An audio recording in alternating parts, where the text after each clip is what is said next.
मित्रांनो, मंगळवारच्या दिवशी शांतपणे घराच्या या ठिकाणी 5 काळ्या मिरीच्या दाण्यांना फेकून द्या. हनुमान महाराजांच्या आशीर्वादाने तुमच्या जीवनात फक्त धनाची वर्षा होणार नाही, तर तुम्ही धनवान बनाल. या दिवशी मोठा दिव्य, दुर्मिळ, महाशुभ संयोग बनतो आहे. त्यामुळे या दिवशी उपाय केल्यास तुम्ही कोट्याधीश बनाल. तुमचे घर आनंदांनी भरून जाईल. तुमची प्रत्येक मनोकामना पूर्ण होईल. अचानक बँक बॅलन्स वाढू लागेल. करिअर आणि व्यवसायात दिवस रात्र प्रगती कराल. इतके पैसे येतील की ते हाताळता येणार नाहीत. तर मित्रांनो, हा उपाय कसा करावा, केव्हा करावा, कुठे करावा आणि उपाय करताना कोणत्या गोष्टींची काळजी घ्यावी, याची सर्व माहिती आम्ही तुम्हाला या व्हिडिओमध्ये देऊ. तर चला मित्रांनो, व्हिडिओमध्ये पुढे जाऊ. पहा, हा दिवस इतका खास असतो, इतका महत्त्वपूर्ण असतो. असे पाहिले आहे की कधी कधी मोठे मोठे पूजापाठ, अनुष्ठान केल्याने जी मनोकामना पूर्ण होत नाही, जी एका छोट्या उपायानेच पूर्ण होते. अनेकांनी हा उपाय केला आहे आणि त्यांना याचे फळही मिळाले आहे. जर तुम्हीही हा उपाय चांगल्या प्रकारे समजून घ्या, ऐका आणि मग करा, तुम्हाला या उपायाचे फळ नक्कीच मिळेल. हा उपाय केल्याने तुमच्या घरात कोणतेही दुःख किंवा समस्या असली, त्याचे कारण तुम्हाला माहीत नसले तरी चालेल. मित्रांनो, ही समस्या कोणत्याही कारणामुळे होऊ शकते, जसे की पितृदोष असू शकतो किंवा कोणताही मंगळ दोष असू शकतो आणि इतरही अनेक दोष असू शकतात. काहीही असले तरी तुम्हाला या उपायासाठी तुमच्या दोषाचे कारण शोधण्याची गरज नाही. मित्रांनो, मंगळवार दिवशी हा 5 काळ्या मिरीच्या दाण्यांचा उपाय करावा. मित्रांनो, आता आपण या उपायाच्या वेळेबद्दल समजून घेऊ. तर सर्वात पहिली गोष्ट मित्रांनो, आपण समजून घेऊया की हा 5 काळ्या मिरीच्या दाण्यांचा उपाय कोणासाठी आहे. पहा, येथे थेट एकच गोष्ट आहे की हा 5 काळ्या मिरीच्या दाण्यांचा उपाय तुमच्या मनोकामना पूर्ण करण्यासाठी केला जात आहे. हा उपाय तुमच्या जीवनातील दुःख आणि त्रास दूर करण्यासाठी केला जातो आहे. किंवा तुमचे काही मोठे कार्य असेल जे होत नाही, तर तुम्ही त्यासाठी हा उपाय तुम्ही करू शकता.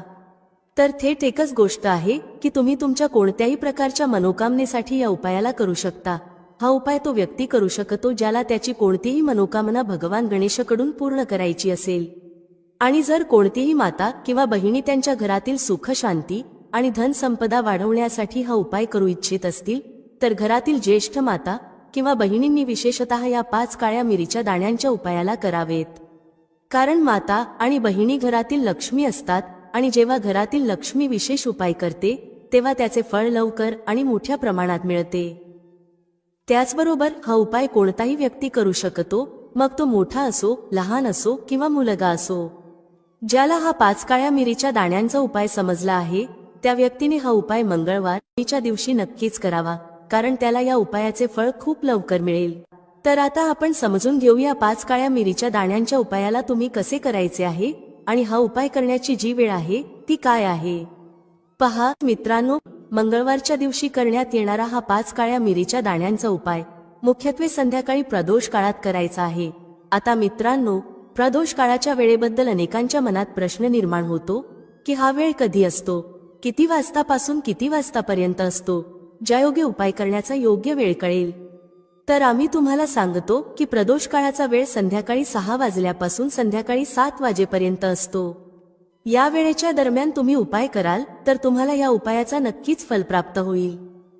तर संध्याकाळी 6 वाजल्यापासून संध्याकाळी 7 वाजेच्या दरम्यान तुम्ही हा 5 काळ्या मिरीच्या दाण्यांचा उपाय करू शकता. आता इथे बरेच लोक नक्कीच हा प्रश्न विचारतील की आम्ही नोकरीला जातो, आम्ही ड्युटीवर जातो आणि परत यायला उशीर होतो, तर अशा परिस्थितीत आम्ही काय करावे. तर पहा, त्या लोकांनीही टेन्शन घेण्याची गरज नाही.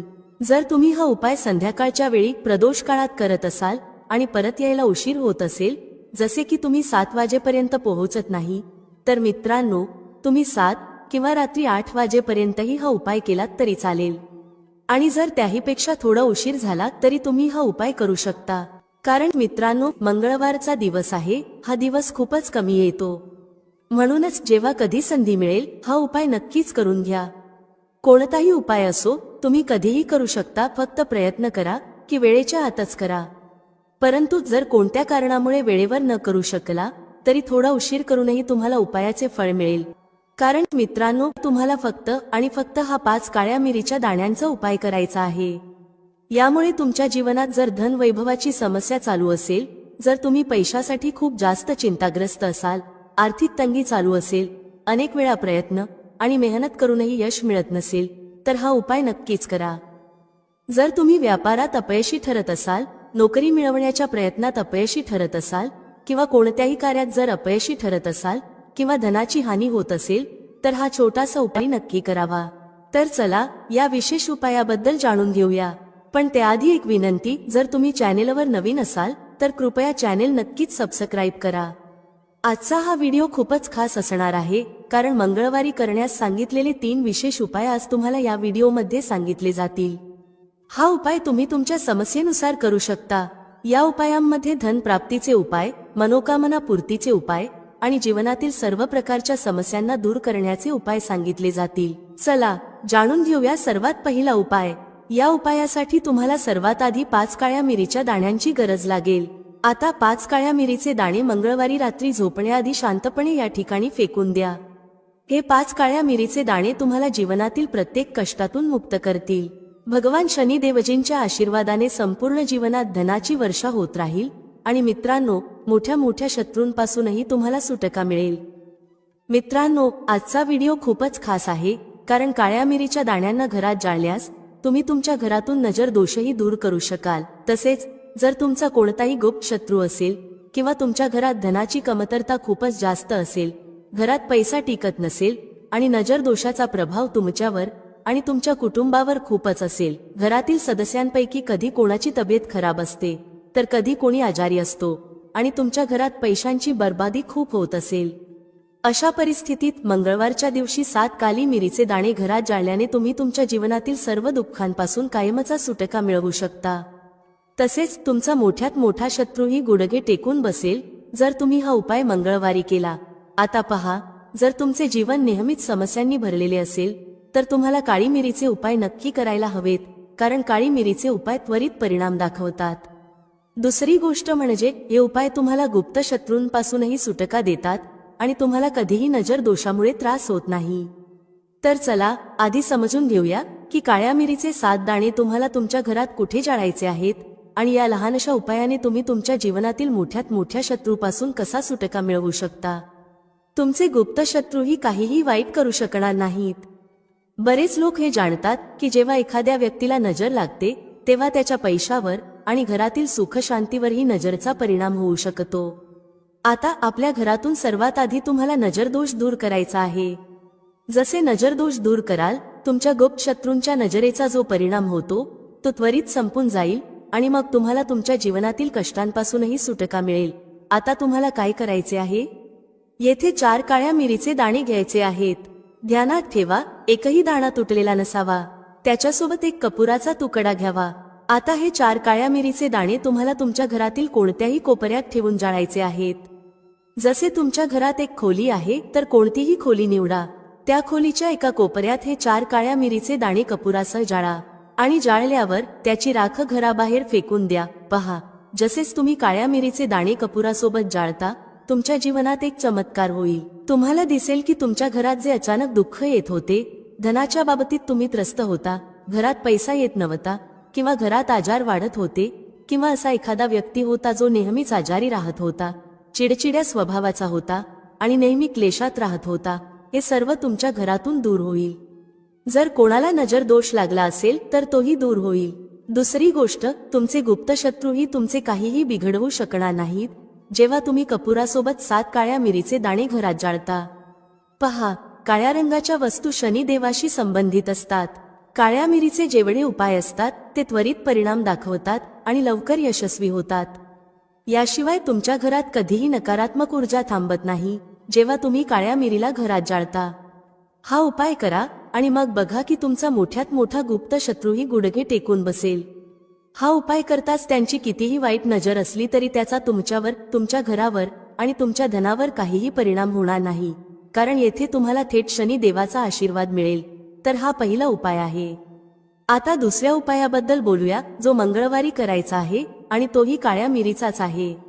हा उपाय विशेषतः त्या लोकांसाठी आहे जे म्हणतात की आमच्या घरात नेहमी दुःख असते, पैसा येत नाही, आजार येत आहेत आणि धनाच्या बाबतीत नेहमीच समस्या असते. तर जे लोक म्हणतात की जीवनात दुःख आहे त्यांनी हा दुसरा उपाय करावा. जर तुमच्या जीवनात दुःख खूपच वाढले असेल, कष्ट खूपच वाढले असेल आणि धन तुमच्याकडे टिकत नाही, तर मंगळवारी हा काळ्या मिरीचा दुसरा उपाय करा. करायचे काय आहे? 5 काळ्या मिरीचे दाणे घ्यायचे आहेत. तुमच्या घरात जो व्यक्ती खूपच त्रस्त असतो तोच हा उपाय करेल हे पाहण्याचा प्रयत्न करा, तर अधिक उत्तम आहे. जर तो करू शकत नसेल तर तुम्हीही त्याच्या जागी हा उपाय करू शकता. काय करायचे आहे? ज्या व्यक्तीकडे पैसा टिकत नाही किंवा जो आजारी आहे त्याच्यावरून 5 काळ्या मिरीचे दाणे 7 वेळा उतरवायचे आहेत.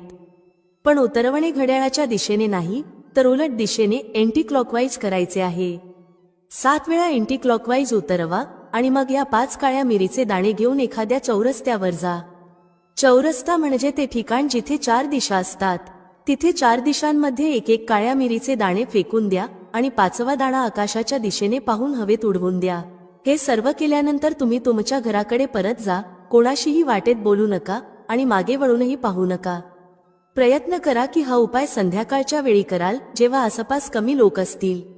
दुसरी गोष्ट, या उपायाबद्दल कोणालाही सांगू नका, कारण असे उपाय गुप्त ठेवले जावे लागतात, तेव्हाच हे आपला परिणाम दाखवतात.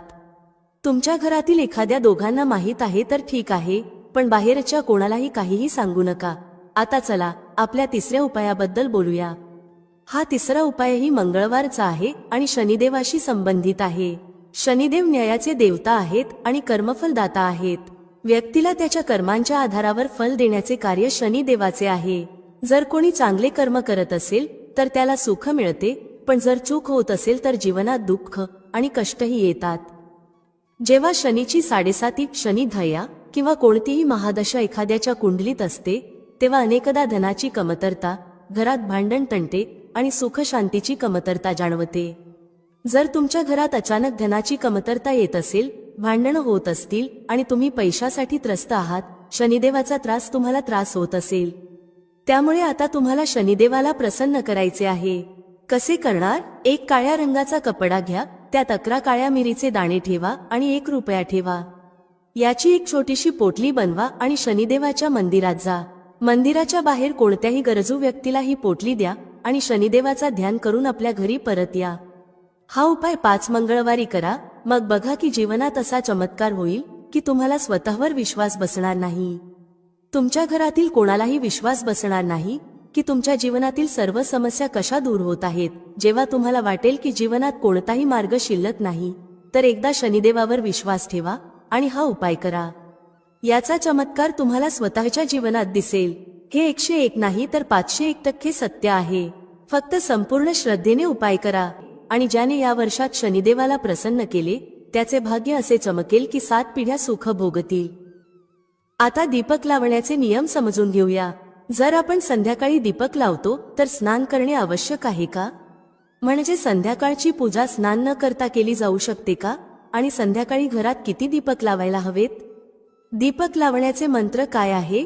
घरातील समस्यांना दूर करण्यासाठी आणि कोणत्याही विशेष मनोकामना पूर्ण करण्यासाठी दीपक कसा प्रज्वलित करावा, तर आता ही माहिती पूर्णपणे संध्या बंधनावर आधारित आहे. संध्याकाळच्या वेळी जो संध्या बंधन करतात, पूजा अर्चना करतात, दीप प्रज्वलित करतात, तो कसा करायचा आहे, कोणत्या नियमांचे पालन करायचे आहे यावर आधारित आहे.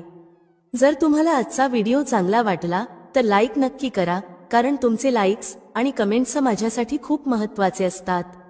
हाच एकमेव मार्ग आहे ज्यामुळे मला समजते की तुम्हाला हा व्हिडिओ चांगला वाटला आणि तुमच्यासाठी उपयुक्त आहे. तर व्हिडिओ चांगला वाटला तर लाईक करा आणि कमेंट बॉक्समध्ये जय माता लक्ष्मी लिहा, ज्यामुळे माताजीची कृपा तुमच्यावर आणि तुमच्या कुटुंबावर सदैव राहील आणि तुम्हाला कधीही धनाची कमतरता होणार नाही. प्रिय भक्तांनो, सर्वप्रथम संध्याकाळी दीपक प्रज्वलित करण्यापूर्वी म्हणजे संध्याकाळच्या पूजेपूर्वी स्नान आवश्यक आहे का हे समजून घेऊया. पहा, शास्त्रानुसार पूजेत शुद्धता आवश्यक आहे. जेव्हा आपण सकाळी पूजा करतो तेव्हा स्नान करणे अत्यंत आवश्यक आहे.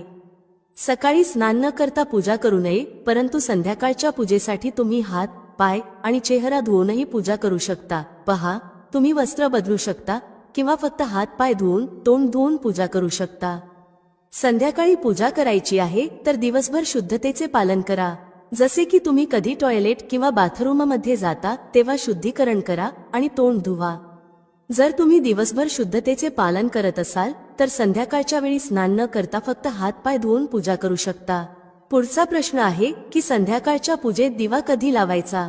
पहा, संध्याकाळचा जो पूजा काळ आहे तो गोधुली वेळ असतो, प्रदोष काळ असतो. म्हणजेच सूर्यास्त होत असताना आपल्याला घरात दीपक प्रज्वलित करायला हवा. आता तुम्ही विचारता की संध्याकाळी दिवा किती वाजता लावावा? पहा, सूर्यास्ताची वेळ प्रत्येक ऋतूमध्ये वेगवेगळी असते. जसे की हिवाळ्यात 4:30 वाजता सूर्यास्त होतो, तर कधी 5:30 वाजेपर्यंतही होऊ शकतो. उन्हाळ्यात सूर्यास्त 6:30 ते 7 वाजेपर्यंत असतो, तर कधी कधी 7:30 वाजताही सूर्यास्त होतो. म्हणून एकच वेळ सांगणे की याच वेळी दिवा प्रज्वलित करा हे कठीण आहे आणि योग्यही नाही. दरवेळी एकाच वेळी दीपक प्रज्वलित करता येणार नाही. म्हणून संध्याकाळचा काळ लक्षात ठेवा.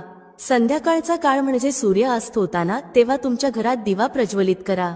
आता बोलूया किती दिवे तुमच्या घरात प्रज्वलित करायला हवेत. शास्त्रानुसार संध्याकाळी दररोज तुमच्या घराच्या मुख्य दारावर एक दिवा नक्कीच लावा. याचे महत्त्व काय आहे? पहा, शास्त्रानुसार संध्याकाळी लक्ष्मी माता आणि त्यांची बहीण दरिद्रता भ्रमण करतात. ज्या घराच्या मुख्य दारावर दिवा प्रज्वलित केले जाते त्या घरात माता लक्ष्मी प्रवेश करतात आणि ज्या घराच्या मुख्य दारावर दिवा लावला जात नाही त्या घरात दरिद्रता प्रवेश करते. म्हणून माता लक्ष्मी तुमच्या घरात प्रवेश कराव्या यासाठी मुख्य दारावर एक दीपक नक्कीच प्रज्वलित करा. मुख्य दारावर संध्याकाळी प्रज्वलित केलेला दिवा अनेक लाभ देतो. शास्त्रानुसार संध्याकाळी ज्या घराच्या मुख्य दारावर दिवा प्रज्वलित केले जाते त्या घरात कोणतीही नकारात्मक ऊर्जा प्रवेश करत नाही. जर तुमच्या घरात काही वास्तुदोष असेल तर मुख्य दारावर दिवा प्रज्वलित केल्याने सर्व प्रकारच्या वास्तुदोषांपासून मुक्ती मिळते. आणि जर तुमच्या घरात पितृदोष आहे, ज्यामुळे समस्यांचे आगमन होत असेल, तर मुख्य दारावर दिवा प्रज्वलित केल्याने घराचा पितृदोषही संपतो. याशिवाय जर घरात कोणतीही अशांती असेल, आजारपण असेल किंवा आर्थिक तंगी असेल, तर मुख्य दारावर दिवा प्रज्वलित केल्याने सर्व प्रकारच्या समस्यांपासून मुक्ती मिळते. त्यामुळे घराच्या मुख्य दारावर दिवा प्रज्वलित करणे अत्यंत आवश्यक आहे. शास्त्रानुसार घराच्या मुख्य दारावर एक दिवा असायला हवा. आणि दुसऱ्या दिव्याबद्दल बोलायचे झाले तर दुसरा दिवा तुम्हाला तुमच्या घरातील तुळशीजवळ प्रज्वलित करायला हवा. शास्त्रानुसार जर संध्याकाळच्या वेळी संध्याकाळात तुळशीच्या मुळांजवळ अंधार राहत असेल तर अशा परिस्थितीत दरिद्रतेचे स्थायी वास तयार होतो. ज्या घरांमध्ये संध्याकाळी तुळशीजवळ दीप प्रज्वलित केला जातो त्या घरात लक्ष्मीचा वास असतो. श्री हरी विष्णूंसह महालक्ष्मी अशा घरात वास करतात. म्हणून संध्याकाळच्या वेळी तुळशीजवळ एक दिवा नक्की प्रज्वलित करा. आता बोलूया पुढच्या दिव्याबद्दल. संध्याकाळी आपल्या घराच्या ईशान कोपऱ्यात म्हणजेच जिथे तुम्ही तुमच्या घराचे मंदिर बांधले आहे त्याच ठिकाणी घराच्या मंदिरात एक दिवा नक्की प्रज्वलित करा. 2-3 दिवे तुम्ही दररोज प्रज्वलित करायला हवेत. जर तुम्ही हे 3 दिवे दररोज प्रज्वलित करता तर विश्वास ठेवा की तुमच्या घरातील बऱ्याच समस्या आपोआपच संपून जातील. आता पुढील प्रश्नाबद्दल बोलूया, जो तुम्हाला नेहमीच पडतो की दिवा कोणत्या तेलाने प्रज्वलित करावा? मोहरी तेल घालू शकतो का? किंवा तिळाच्या तेलाचा वापर करावा का? किंवा शुद्ध तुपाचा वापर करावा? कोणत्या तेलाने दिवा प्रज्वलित करावा? पहा, शास्त्रानुसार मोहरीच्या तेलाचा दिवा सर्वत्र प्रज्वलित करू नये. मोहरीचे तेल हे कडवट तेल मानले जाते आणि शनिदेवासाठी हे प्रज्वलित करतात. शनिदेवासाठी जर तुम्ही दीपदान करता शनिवारी तर मोहरीच्या तेलाचा दिवा प्रज्वलित करायला हवा. तुम्ही पिंपळाच्या झाडाजवळही मोहरीच्या तेलाचा दिवा प्रज्वलित करू शकता किंवा भैरव देवासाठीही तेलाचा दिवा लावला जातो. शास्त्रानुसार घरात जो दिवा प्रज्वलित केला जातो किंवा कोणत्याही देवतेसाठी जो दिवा लावला जातो त्यात गायीचे तूपच टाकून प्रज्वलित करावे. जर शुद्ध गायीचे तूप मिळत नसेल तर जे तूप उपलब्ध आहे त्याचा उपयोग करू शकता किंवा तिळाच्या तेलाचा दिवा प्रज्वलित करू शकता. दररोज जो दिवा प्रज्वलित करता, मुख्य दाराजवळ असो, तुळशीजवळ असो किंवा ईशान कोपऱ्यात असो, सर्व दिवा तिळाच्या तेलाने किंवा शुद्ध तुपानेच प्रज्वलित करावेत. आणि हो, दिवा ठेवताना एक गोष्ट लक्षात ठेवा, कधीही दिवा थेट जमिनीवर ठेवू नका. दिव्याच्या खाली दररोज थोडेसे तांदूळ किंवा फूल ठेवू शकता. जर तुम्ही दिव्याच्या खाली तांदूळ ठेवत असाल तर ते अखंड असायला पाहिजेत. असे मानले जाते की जर तुटलेल्या तांदळाचा वापर पूजेत केला तर घरात दरिद्रता येते. मित्रांनो, लिंबू आणि मिरची टांगण्याची परंपरा ही आत्ताच नव्हे तर प्राचीन काळापासून चालत आलेली आहे. लिंबू मिरची आपण आपल्या दुकानाच्या समोर का टांगतो किंवा लोक आपल्या घराच्या समोर का टांगतात? याबाबत बहुतेक लोकांना माहिती नसते. अनेक लोक असे विचार करतात की घराबाहेर लिंबू मिरची टांगल्याने दृष्ट लागणार नाही. हे काही प्रमाणात खरे असले तरी पूर्ण सत्य नाही. लिंबू मिरची कधी टांगावी, कारण यालाही एक विशिष्ट वेळ, दिवस आणि प्रक्रिया आहे. हे समजून घेतले तर तुमच्या घरातून दारिद्र्य कायमचे दूर होईल. मित्रांनो, लक्ष्मी आणि कुलक्ष्मी. होय, लक्ष्मी देवी आणि कुलक्ष्मी याबद्दल बोलते कारण कुलक्ष्मी या देवी लक्ष्मीच्याच मोठ्या बहीण आहेत. तर लक्ष्मी आणि कुलक्ष्मी या दोघी एकत्र येतात. त्या दोघी एकाच वेळी प्रत्येक माणसाच्या दारावर शयनकाळात येतात. त्यांचं येण्याचं कोणतंही ठरलेलं वेळापत्रक नसतं. ज्या घराच्या दारावर लिंबू आणि मिरची टांगलेले असते त्या घरात कुलक्ष्मी प्रवेश करतात.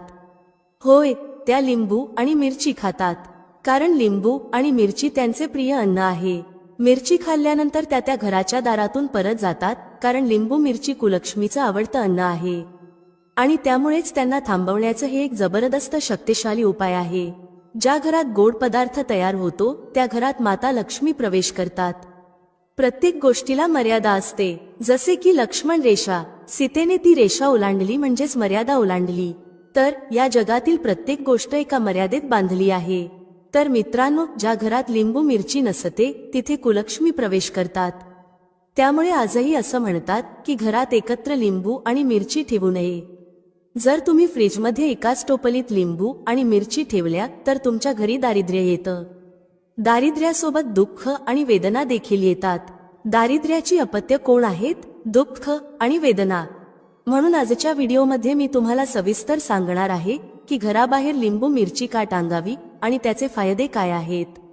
अजूनपर्यंत कमेंट बॉक्समध्ये जय माता लक्ष्मी लिहिलं नसेल तर नक्की लिहा आणि व्हिडिओला लाईक करा. चला आता विस्ताराने जाणून घेऊया की घराबाहेर लिंबू मिरची का टांगावी आणि त्यास अभिमंत्रित कसं करावं जेणेकरून तुम्हाला याचा पूर्ण लाभ मिळेल. हे देखील जाणून घेणं महत्त्वाचं आहे. तर मित्रांनो, पहिले म्हणजे जर तुम्ही घराच्या बाहेर लिंबू मिरची टांगता तर ते दारिद्र्य म्हणजेच दरिद्रतेपासून वाचवते. ही गोष्ट तुम्हाला दुःख, रोग, व्याधी आणि यातना यांसारख्या त्रासांपासून वाचवते, कारण लिंबू मिरचीमध्ये इतकी ताकद असते की ती साधारण नाही. अनेक प्रकारच्या नकारात्मक शक्तींना तुमच्या घरात प्रवेश करण्यापासून रोखते. यानंतर याचा दुसरा आश्चर्यकारक फायदा असा आहे की हे नजरेचा दोष आणि काळ्या जादूसारख्या नकारात्मक शक्तींना घरात प्रवेश करण्यापासून अडवते. लिंबू मिरची या शक्तींना स्वतःकडे ओढून घेते आणि त्यांचा नाश करते. ही एक साधी कृती असून कमी वेळात प्रभाव देते. त्यामुळे लिंबू मिरची नजरेचा दोष आणि काळ्या जादूला ओढून घेते आणि स्वतःचा नाश करून तुमच्या घराचे रक्षण करते. ज्या लोकांचा वाहन चालवण्याचा व्यवसाय आहे त्यांनी आपल्या वाहनात लिंबू मिरची नक्कीच बांधायला हवी.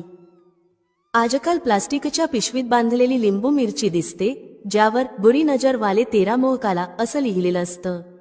पण प्लास्टिकचा काहीही उपयोग होत नाही. तुम्ही एक काम करा, मंगळवारी हनुमानजींच्या खांद्यावरच्या सिंदुराचा थोडासा भाग घ्या, 2 लिंबू आणि 5 मिरच्या घ्या आणि त्यावर तो सिंदूर लावा. त्यानंतर हे लिंबू मिरची तुमच्या वाहनात टांगून ठेवा. यामुळे तुमचं वाहन आजीवन सुरक्षित राहील आणि नकारात्मक शक्तीपासून वाचेल. या उपायाचा चौथा जबरदस्त फायदा असा आहे की ज्यांना नजर दोष किंवा तांत्रिक बाधा असते त्यांच्या बाबतीत लिंबू मिरची खूप उपयोगी ठरते. ज्या घरात लहान मुले वारंवार रडतात किंवा त्रस्त होतात अशा घरात लिंबू मिरची टांगल्याने नकारात्मक शक्तींना प्रवेश करता येत नाही. अशा स्थितीत तुम्हाला भोंदूबाबांच्या फंदात पडण्याची गरज उरत नाही. घराबाहेर लिंबू मिरची लटकवल्याने हे तांत्रिक दोष आणि नजर दोष नष्ट होतात. पाचवा फायदा असा आहे की लिंबू मिरची घराबाहेर ठेवल्याने लोक जुते चप्पल घालून घरात येण्यास टाळाटाळ करतात. जुते चप्पलातून येणारी नकारात्मक ऊर्जा लिंबू मिरचीच्या प्रभावाने घरात प्रवेश करत नाही. जसे की तुम्ही पाहिले असेल की संत किंवा ज्योतिषांच्या ठिकाणी जाऊन तुम्हाला जुते दान करण्याचा सल्ला दिला जातो, कारण जुते चप्पलांमध्ये व्यक्तीचे कर्म आणि कुकर्म जमा असतात. त्यामुळे घराच्या बाहेर लिंबू मिरची टांगणे खूप फायदेशीर ठरते. या उपायाचा 6वा फायदा असा आहे की लिंबू मिरची घराबाहेर टांगल्याने पितृदोष, वास्तुदोष आणि घरगुती कलह दूर होतात. ज्या घरात वारंवार भांडणे किंवा पितृदोष असतो अशा घरात लिंबू मिरची टांगल्याने सकारात्मक बदल होतो. व्यापार किंवा दुकानात विक्री वाढत नाही अशा ठिकाणी देखील लिंबू मिरची टांगल्याने सुधारणा होते. शेवटी याचा 7वा फायदा म्हणजे घरात रोग व्याधींना प्रवेश करता येत नाही. आपल्यापैकी अनेक लोकांच्या घरात सतत कोणी ना कोणी आजाराने त्रस्त असतो. आता ज्या घरात लोक आजाराने त्रस्त असतात तसं का होतं? कारण तुम्ही घरात कोणतेही उपाय करत नाही किंवा सोपे टोटके अंमलात आणत नाही. त्यामुळे तुमच्या घरात आजारपण सहज प्रवेश करतात. परंतु ज्या घराच्या बाहेर लिंबू मिरची टांगलेली असते त्या घरात आजारपण प्रवेश करत नाही. का करत नाही? कारण लिंबू मिरची त्याला अडवते. ही लक्ष्मण रेषेसारखी काम करते. स्वतः नष्ट होते, स्वतः सुकते, पण घरातला आजारपण, रोग आपल्यात खेचून घेते, त्याला दूर करते आणि तुमचं रक्षण करते. रोग आणि व्याधी लिंबू मिरची तुमच्या घरात, कार्यालयात किंवा दुकानात टांगलेली असेल तर त्या ठिकाणी आजारपण जात नाही, पळून जाते. त्यामुळे आजपासून तुमच्या घराबाहेर लिंबू मिरची टांगायला सुरुवात करा. कारण मित्रांनो, हे तुमच्यासाठी खूप फायदेशीर ठरेल. हे तुमच्या आध्यात्मिक उन्नतीस मदत करतं, स्वतः नष्ट होतं आणि तुमचं रक्षण करतं. सर्वांना सांगू इच्छिते की लिंबू मिरची किमान 15 दिवस ते महिन्याभराच्या आत नक्कीच बदलली पाहिजे. खर्च किती होईल? फक्त 5 ते 10 रुपयामध्ये तुमचं काम होईल. एक माळ तयार होईल. त्यामुळे हे काम नक्की करा आणि लिंबू मिरचीचा प्रभाव नक्की बघा. कोणत्याही वस्तूला एक निश्चित कालावधीपर्यंतच प्रभाव असतो, त्यानंतर तो संपतो. त्यामुळे प्रयत्न करा की लिंबू मिरची दर महिन्याला बदला, याचा पूर्ण लाभ तुम्हाला मिळेल. मित्रांनो, ही सर्व माहिती जनहित लक्षात घेऊन दिली जात आहे. ज्योतिष आणि धार्मिक उपाय हे आपल्या श्रद्धेवर आणि विश्वासावर अवलंबून असतात. आमच्या व्हिडिओचा उद्देश फक्त तुम्हाला योग्य सल्ला देणे आहे. या संदर्भात आम्ही कोणत्याही प्रकारचा दावा करत नाही. तर मित्रांनो, आजचा हा व्हिडिओ तुम्हाला कसा वाटला? आम्हाला कमेंट करून नक्की कळवा. जर हा व्हिडिओ तुम्हाला आवडला असेल तर कमेंट बॉक्समध्ये जय माता लक्ष्मी नक्की लिहा. पुन्हा भेटू पुढच्या व्हिडिओमध्ये नवीन माहिती घेऊन. तोपर्यंत जय श्रीराम. व्हिडिओ पाहिल्याबद्दल धन्यवाद. भेटूया पुढील व्हिडिओमध्ये एका नवीन चर्चेसह. तुम्हा सर्वांचे मनःपूर्वक आभार. श्री स्वामी समर्थ. जय श्रीराम. जय श्री हनुमान. जय श्री कृष्ण. जय माता लक्ष्मी.